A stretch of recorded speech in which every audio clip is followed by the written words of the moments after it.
Stamp duty ಇಷ್ಟೆಲ್ಲ ನಾವು ಜಾಸ್ತಿ ಮಾಡಿದ್ರು ಕೂಡ ಪಕ್ಕದ ರಾಜ್ಯಗಳಿಗಿಂತ ಕಡಿಮೆ ಇದೆ ನಮ್ಮದು. ಪೆಟ್ರೋಲ್ ಬೆಲೆ ಇರ್ಬೋದು, ಡೀಸೆಲ್ ಬೆಲೆ ಇರ್ಬೋದು, ಪಕ್ಕದ ಮಹಾರಾಷ್ಟ್ರಕ್ಕಿಂತ, ತಮಿಳ್ನಾಡಿಗಿಂತ, ಕೇರಳಕ್ಕಿಂತ, ಆಂಧ್ರ ಪ್ರದೇಶಕ್ಕಿಂತ ಕಡಿಮೆ ಇದೆ ನಾವು.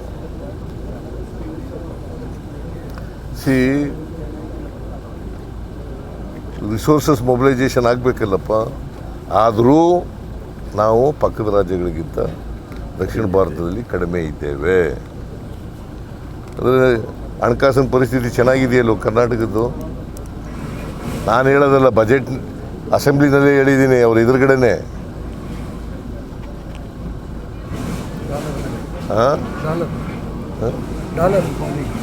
ಡಾಲರ್ ಇದೆಯಲ್ಲ, ಎಷ್ಟೀಗ ಬೆಲೆ? 95 ಮೇಲೆ 94, 95. 95 ನಿನ್ನೆ 94.84 ನಿನ್ನೆ ಆಯಿತು. 94 ಅಂತಲೇ ಇಟ್ಕೊಳ್ಳೋಣ. ಎಷ್ಟಿತ್ತು ಇವ್ರು ಬರೋಕ್ಕೂ ಮುಂಚಿತವಾಗಿ? ಮತ್ತು ಯಾಕೆ ರೂಪಾಯಿ ಬೆಲೆ ಕಮ್ಮಿ ನಶಿಸೋಯ್ತು ಡಾಲರ್ ಎದುರುಗಡೆ?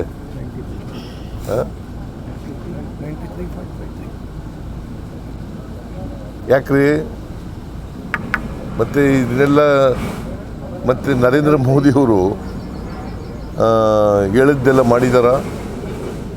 ನಾವು ಮಾಡಿದ್ದೀವಿ.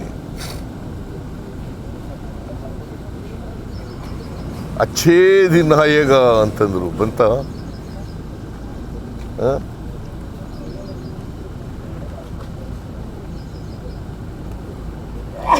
15 ಲಕ್ಷ ಕೊಟ್ಬಿಡ್ತೀನಿ ಅಂತಂದರು. ಕೊಟ್ರ?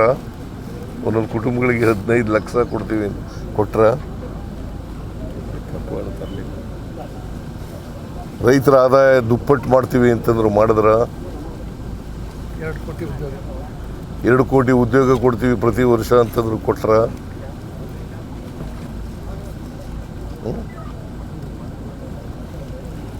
ಹೇಳ್ತಾರೆ ಕರ್ನಾಟಕದ ಬಗ್ಗೆ. ಬಿ ಜೆ ಪಿಯವರು ಆಯ್ತಲ್ಲಪ್ಪ, ಕರ್ನಾಟಕದ ಬಿ ಜೆ ಪಿಯವರು 4 ವರ್ಷ ಅಧಿಕಾರದಲ್ಲಿದ್ದರು. 2019ರಿಂದ 23ವರೆಗೂ ಅಧಿಕಾರದಲ್ಲಿ ಏನು ಮಾಡಿದ್ರು? ದಾವಣಗೆರೆಗೆ ಏನು ಮಾಡಿದ್ದಾರೆ? 4 ವರ್ಷ ಅಧಿಕಾರದಲ್ಲಿ ಇದ್ರಲ್ರಿ. ಆ 4 ವರ್ಷದಲ್ಲಿ ಏನು ಮಾಡಿದ್ರು ಅದು ಹೇಳ್ಬೇಕಲ್ಲ. ನಾವು ಇಂಥದ್ದು ಮಾಡಿದ್ದೀವಿ ಅಂತ.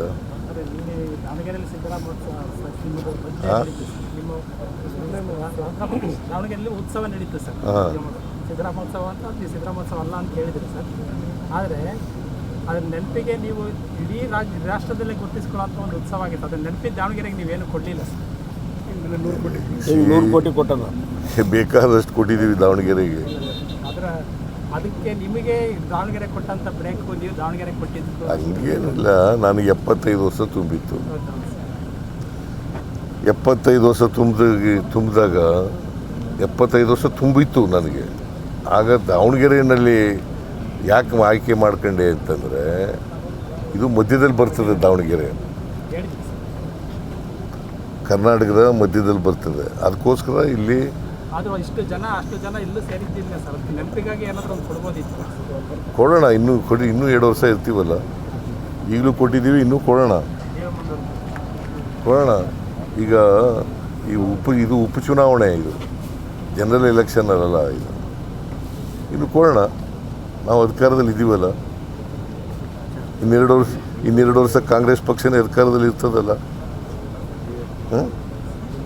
ನಾವು ಉಪಚುನಾವಣೆ ಆಯ್ತಲ್ಲ 3, ಅಲ್ಲೂ ಕೂಡ ಅಪಪ್ರಚಾರ ಮಾಡಿದರು, ಇದನ್ನೇ ಹೇಳಿದರು.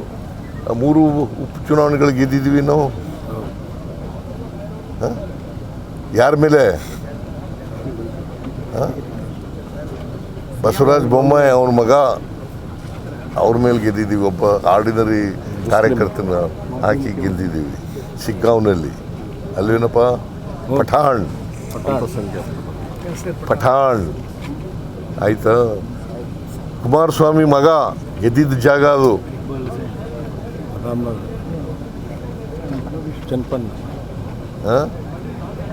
ಬಸವರಾಜ ಬೊಮ್ಮಾಯಿ ಮಗ, ಕುಮಾರಸ್ವಾಮಿ ಮಗ, ಅಲ್ಲಿ ಗೆದ್ದಿದ್ವಿ ಚನ್ನಪಟ್ಟಣದಲ್ಲಿ. ಯೋಗೇಶ್ವರ ಗೆದ್ದಿಲ್ವಾ? ಅದು 22,000 ಓಟ್ನಲ್ಲಿ.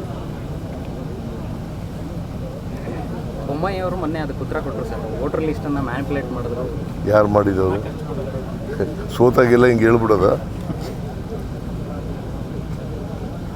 ಮ್ಯಾನಿಪುಲೇಟ್ ಏನಾದ್ರು ಮಾಡೋಕ್ಕೆ ಅಧಿಕಾರ ಇರೋದು ಅವ್ರಿಗೆ, ಕೇಂದ್ರ ಸರ್ಕಾರಕ್ಕೆ. ಎಲೆಕ್ಷನ್ ಕಮಿಷನ್ ಯಾರ ಅಧೀನದಲ್ಲಿರೋದು? ಸೆಂಟ್ರಲ್ ಎಲೆಕ್ಷನ್ ಕಮಿಷನ್ ಯಾರಪ್ಪ ಅಧೀನದಲ್ಲಿರೋದು? ಹಾಂ, ಕೇಂದ್ರ ಸರ್ಕಾರ ಅಲ್ವಾ?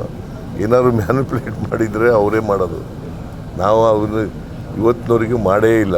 ಈಗ ಕಾಂಗ್ರೆಸ್ ಪಕ್ಷ ನೆಹರು ಕಾಲದಲ್ಲಿ, ಇಂದಿರಾ ಗಾಂಧಿ ಕಾಲದಲ್ಲಿ ಮ್ಯಾನಿಫೆಸ್ಟೋ ವೋಟರ್ಸ್ ಲಿಸ್ಟನ್ನು ಮ್ಯಾನಿಪುಲೇಟ್ ಮಾಡೋದು ಅಂತ ಅವೆಲ್ಲರೂ ಬಂದಿತ್ತ? ನರೇಂದ್ರ ಮೋದಿಯವ್ರ ಕಾಲದಲ್ಲಿ ಮಾತ್ರ ಬಂದಿರೋದು. ಸೊ ಅದರಿಂದ ನಾವು ಯಾವತ್ತೂ ಕೂಡ ಮ್ಯಾನಿಪುಲೇಟ್ ಮಾಡೋ ಪ್ರಶ್ನೆನೇ ಇಲ್ಲ. ಸರ್, ಈಗ 2 ಕ್ಷೇತ್ರದ ಪ್ರಚಾರ ಹೇಗಿದೆ ಸರ್? ಪ್ರಚಾರ ಚೆನ್ನಾಗಿ ನಡೀತಾ ಇದೆ. ಎಲ್ಲ ಈಗ ನಮ್ಮ ಕ್ಯಾಂಡಿಡೇಟ್ಗಳೆಲ್ಲ ಮನೆಗೆ ಹೋಗ್ತಾರೆ, ಭೇಟಿ ಮಾಡ್ತಾರೆ, ವೋಟ್ ಕೇಳ್ತಾರೆ. ನಾವೆಲ್ಲ ಒಳ್ಳೆ ಕೆಲಸ ಮಾಡಿದ್ದೀವಲ್ಲ, ಅದರಿಂದ ಜನ ನಮಗೆ ವೋಟ್ ಹಾಕ್ತಾರೆ ಅಂತಕ್ಕಂಥ ನಂಬಿಕೆ ಇದೆ. ಜಮೀರ್ ಅವರು ಬರ್ತಾ ಇಲ್ಲಲ್ಲ ಸರ್? ಮೊನ್ನೆ ಏನೋ ಫೋನ್ ಮಾಡಿದ್ರಂತ. ಜಮೀರು ಕೇರಳದಲ್ಲಿದ್ದಾರೆ. 4ನೇ ತಾರೀಕಿನವ್ರಿಗೆ ಅಲ್ಲಿರ್ತಾರೆ. 5ನೇ ತಾರೀಕು ಇಲ್ಲಿ ಬರ್ತಾರೆ. ನಾನು ಮಾತಾಡಿದ್ದೀನಿ ಅವ್ರ ಜೊತೆಯಲ್ಲಿ.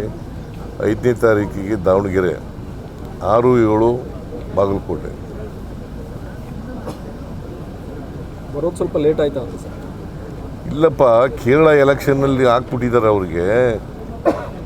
ನಾನು ವೇಣುಗೋಪಾಲ್ ಜೊತೆ ಮಾತಾಡಿದೆ. ವೇಣುಗೋಪಾಲ್ 4ನೇ ತಾರೀಕಿನವರೆಗೂ ಅವರು ಬರಲ್ಲ ಅಂತ ಹೇಳಿದ್ದಾರೆ. ಅದರಿಂದ 4ನೇ ತಾರೀಕು ಮುಗಿಸ್ಕೊಂಡು 5ನೇ ತಾರೀಕಲ್ಲಿ ಬರ್ತಾರೆ.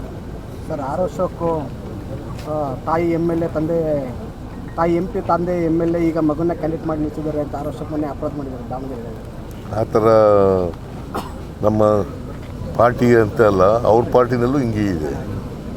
ಈಗ ಕಾಂಗ್ರೆಸ್ನಿಂದ ಹೋದವ್ರನ್ನೆಲ್ಲ ಮುಖ್ಯಮಂತ್ರಿಗಳು ಮಾಡಿದಾರಲ್ಲ, ಹೆಂಗೆ ಮಾಡಿದ್ರು ಅವರು? ಹೆಂಗೆ ಮಾಡಿದ್ರು?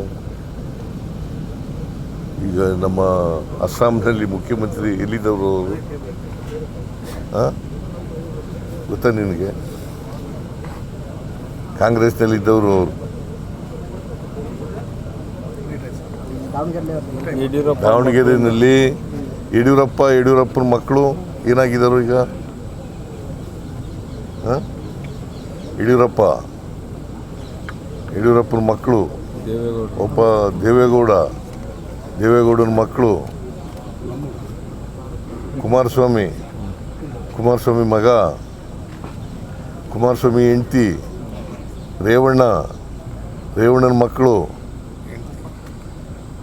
ನಮಗೇನು ಪಾಠ ಹೇಳ್ಕೊಡ್ಬೇಕಾದಂತ ಅಗತ್ಯ ಇಲ್ಲ.